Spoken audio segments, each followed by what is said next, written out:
2년 전 인천의 한 중고차 매매 단지. 점심시간마다 벌어지던 광경은 거의 영화 같았습니다. 겨우 30도 안 된 청년이 손목엔 롤렉스를 차고 주차장엔 본인 출퇴근용 포르쉐를 세워두고 밥값 30만 원을 현금으로 툭 던지듯 계산하던 곳이었죠. 그런데 오늘 그 매매 단지는 완전히 다른 세상입니다. 뽀얗게 먼지 쌓인 수입차들이 주인 없이 방치돼 있고 사무실 문은 굳게 잠긴 채 독촉장만 우편함을 터뜨릴 듯 쌓여 있습니다. 그 청년은 빚쟁이 피에 찜질방 신세를 지거나 어느 날 밤 필리핀행 비행기를 탔다는 얘기가 들립니다. 대체 무슨 일이 벌어진 걸까요? 30조 중고차 시장을 덮친 재앙, 지금부터 파헤쳐 보겠습니다. 시계를 2021년으로 돌려보겠습니다. 당시 중고차 딜러들의 일상은 정말 말도 안 됐습니다. 아침에 5천만 원 주고 소렌토 하이브리드를 매입하면 점심때쯤 손님이 전화를 걸어와 차 보러 가도 되냐고 물었고 저녁이면 계약금 500만 원이 통장에 찍혔습니다. 일주일 뒤 인도할 때 가격은 5,500만 원, 심지어 6천만 원에 팔아도 손님들이 줄을 섰죠.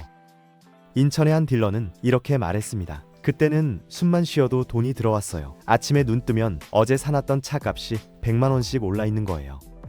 실제로 그랬습니다. 전 세계 반도체 부족으로 신차 출고가 1년 길게는 2년씩 밀렸거든요. 기다리다 지친 사람들이 중고차 시장으로 몰려들었고 그렇게 중고차는 더 이상 감가상각되는 소비재가 아니라 값이 오르는 투자 자산이 돼버렸습니다. 부동산처럼, 비트코인처럼 말이죠. 20대 청년들이 대출받아 중고차 딜러로 뛰어든 이유가 바로 여기 있었습니다. 학교 선배 따라 매매단지 구경 왔다가 형 나도 해볼래요 라며 시작한 애들이 6개월 만에 슈퍼카를 굴리고 다녔으니까요.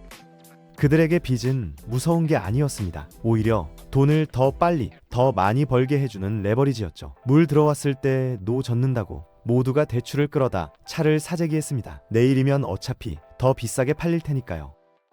그런데 2022년 말 상황이 급변합니다. 미국의 중앙은행인 연준이 기준금리를 올리기 시작한 겁니다. 0.25%씩 조금씩 올리는 게 아니라 0.5%, 0.75%씩 폭탄처럼 쏟아냈죠.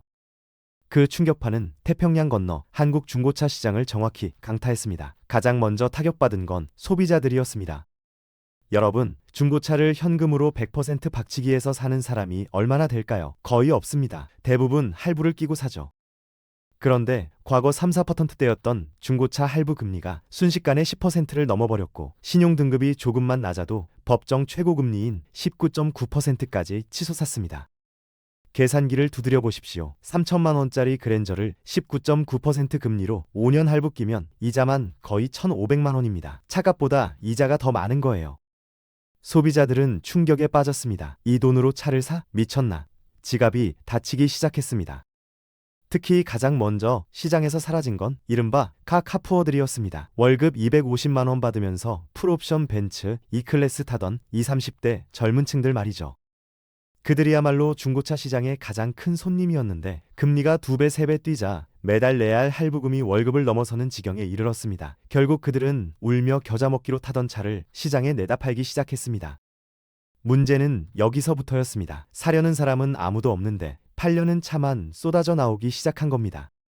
경제학 교과서 1페이지에 나오는 수요와 공급 법칙이 칼처럼 작동하기 시작했죠. 어제 5천만 원 하던 벤츠 C클래스가 오늘 4,500만 원으로 내려갔습니다. 그래도 안 팔립니다.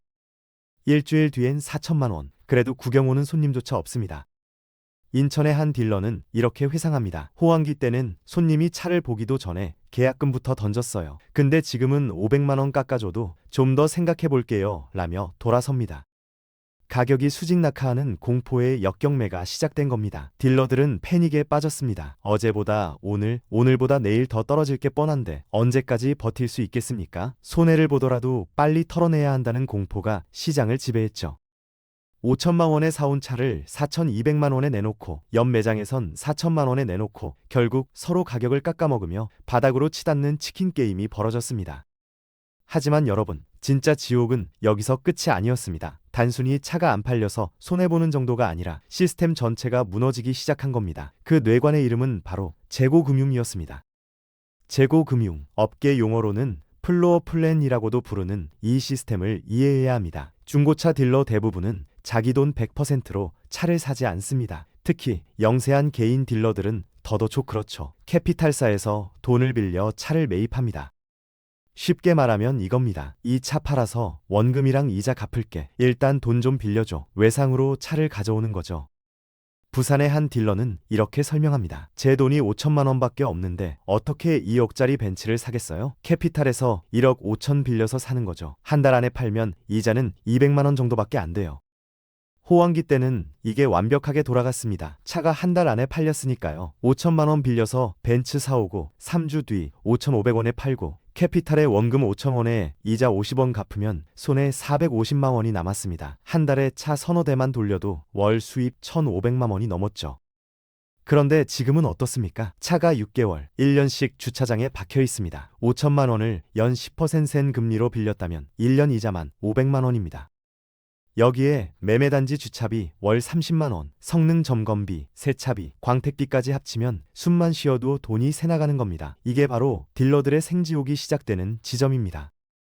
그런데 여기서 정말 충격적인 함정이 기다리고 있습니다. 딜러가 5천만 원 빌려서 사온 벤츠, 1년 동안 안 팔려서 결국 손해를 감수하고 4,500만 원에 팔기로 했습니다. 손님도 나타났어요. 계약금도 받았습니다. 그런데 차를 넘기려면 캐피탈사에 묶여있는 저당권을 풀어야 하는데 여기서 문제가 터집니다. 캐피탈사가 이렇게 말하는 겁니다. 4,500만 원? 안 됩니다. 우리가 빌려준 원금 5천만 원 다 가져오세요. 나머지 500만 원은 당신 돈으로 채우세요. 그래야 서류 줍니다. 상상해 보십시오. 손님은 눈앞에 있고 계약금도 받았는데 차를 못 넘겨주는 겁니다. 500만 원이 없어서요. 수원의 한 딜러는 이렇게 토로합니다. 1년 동안 이자 내느라 생활비 쓰느라 통장은 텅 비었어요. 500만 원을 어디서 구합니까? 친구들한테 빌려달라고 했더니 다들 피하더라고요. 결국 그 딜러는 손님한테 죄송합니다. 거래가 무산됐습니다라며 계약금을 돌려줘야 했습니다. 차는 다시 주차장으로 돌아갔고 그 순간부터 또다시 고리 이자가 돌아가기 시작했죠. 이런 차들이 전국 매매단지마다 수백 대, 수천 대씩 쌓여가고 있습니다. 팔고 싶어도 팔 수 없는 저당권에 목이 졸린 좀비 재고들이 말입니다. 이 과정에서 금융사들, 특히 캐피탈사들의 태도는 그야말로 냉혹하게 돌변했습니다. 금융권에 비 올 때 우산 뺏는다는 말이 있죠. 딱 그 꼴이었습니다. 호황기 때만 해도 달랐어요. 캐피탈 영업사원들이 매매단지 찾아와서 사장님, 돈 더 빌려가세요. 한도 늘려드릴게요. 금리도 특별히 깎아드릴게요. 라며 굽실거렸습니다. 그런데 금리가 오르고 연체율이 조금만 올라가자 태도가 180도 바뀌었습니다. 갑자기 전화가 옵니다. 대출 만기 연장 안 됩니다. 당장 갚으세요.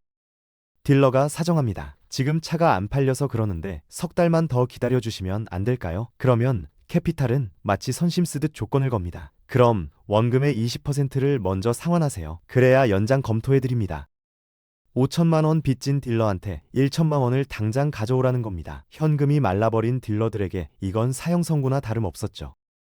인천의 한 40대 딜러는 이렇게 말합니다. 호황 때는 형님, 사장님 하더니 지금은 채무자 취급입니다. 전화도 반말로 바뀌었어요. 결국 막다른 골목에 몰린 일부 딜러들은 극단적인 선택을 합니다. 이전 뉴스에 나온 황당한 사건들 기억하십니까? 매장에 맡겨진 고객차를 몰래 팔아먹고 도망가거나 손님한테 받은 차값을 회사 계좌가 아닌 자기 대포 통장으로 받아 챙긴 뒤 그날 밤 필리핀행 비행기를 타는 사건들 말입니다. 이건 단순한 개인의 일탈이 아닙니다. 시스템이 무너질 때 터져나오는 파편들이죠. 수원, 부천, 인천의 그 화려했던 매매단지 사무실들이 밤마다 불 꺼진 채 정적에 쌓여 있는 건 그곳이 더 이상 비즈니스 현장이 아니기 때문입니다. 빚쟁이들을 피해 숨죽이고 있는 도피처가 된 겁니다. 건설사들이 PF 대출 못 갚아 무너지는 것처럼 지금 대한민국에는 중고차발 금융위기가 조용하지만 아주 거대하게 진행되고 있습니다. 그런데 말입니다. 이 아비규환의 틈을 타서 완전히 새로운 세력이 등장합니다. 바로 공룡의 진입입니다. 현대차와 기아가 인증 중고차라는 간판을 달고 시장에 본격 상륙한 겁니다. 2025년 5월부터는 시장 점유율 제한까지 풀리면서 그야말로 대기업의 공습이 시작됐죠. 과거에는 어땠습니까? 골목 상권 다 죽인다. 대기업이 서민들 밥줄 끊는다며 여론이 들끓었습니다. 그런데 지금은 분위기가 완전히 달라졌어요. 소비자들이 오히려 환영하고 있습니다. 왜일까요? 기존 중고차 시장의 양아치 문화에 너무나 질려버렸기 때문입니다. 허위 매물에 속고 침수차를 무사고차라고 속여 파는 사기꾼들에게 수십 년간 당해온 소비자들의 분노가 극에 달하란 상태였거든요. 이제 소비자들은 이렇게 생각합니다. 차라리 돈 100만 원, 200만 원 더 주더라도 속 편하게 현대차에서 사겠다. 적어도 대기업이 사기는 안 치겠지. 대기업은 자금력이 넘쳐납니다. 딜러들처럼 재고 금융 이자 걱정에 떨 필요가 없죠. 차를 6개월 묵혀도 1년 묵혀도 끄떡없습니다. 게다가 최첨단 정비소에서 완벽하게 수리하고 타이어 새 걸로 갈아 끼우고 깔끔한 전용 앱으로 팔아냅니다. 소비자 입장에서는 비교가 안 되는 거죠. 부산의 한 30대 직장인은 이렇게 말합니다. 예전엔 중고차 사러 가면 딜러 눈치 보느라 스트레스였어요. 괜히 흠집 물어봤다간 손님 까다롭네 소리 듣고 가격 깎자고 하면 그럼 다른 데 가보세요 하더라고요. 근데 현대 인증 중고차는 그냥 마트 가듯 편하게 고르면 돼요. 결국 시장은 극단적으로 양극화될 겁니다. 한쪽엔 자금력 있고 투명하게 장사하는 대기업과 그 기준을 맞춰낼 수 있는 소수의 대형 상사만 살아남을 겁니다. 반대편에는 빚더미에 깔려 버티던 영세 딜러들, 그리고 소비자를 호구로 알던 사기꾼들이 자연스럽게 그리고 아주 처참하게 도태될 겁니다. 누군가는 이걸 두고 중고차 생태계 파괴라고 비판합니다. 하지만 대다수 소비자는 시장의 정화, 자정작용이라며 쌍수를 들고 환영하고 있죠. 중고차 시장이 오랫동안 쌓아온 불신의 업고가 부메랑이 되어 그들의 생존을 위협하고 있는 겁니다. 중고차 시장의 몰락을 그저 딜러들의 실패담으로만 보면 안 됩니다. 이건 우리 경제 전체로 향하는 경고입니다. 빚으로 자산을 사들이고 가격이 영원히 오를 거라 착각했던 거품의 최후가 어떤 모습인지 중고차 시장이 가장 먼저 보여주고 있는 겁니다. 지금 매매단지 주차장에 먼지 쌓인 채 방치된 수입차들, 저건 단순한 고철이 아닙니다. 탐욕이 휩쓸고 간자리에 남은 차가운 빚 청구서이자 우리 시대의 욕망의 묘비명입니다. 혹시 아직도 중고차 딜러 해볼까 라거나 금리 내리면 차테크 다시 시작해야지 생각하십니까? 그만두십시오. 지금 시장은 겨울이 아니라 빙하기입니다. 우리가 알던 그 눈먼 돈 굴러다니던 봄은 다시 오지 않을 겁니다. 이제는 빚이 아니라 실력으로만 살아남는 냉혹한 시대가 왔으니까요. 오늘 중고차 시장 관련 내용은 여기까지 하겠습니다. 다음에도 재밌는 영상으로 찾아뵙겠습니다.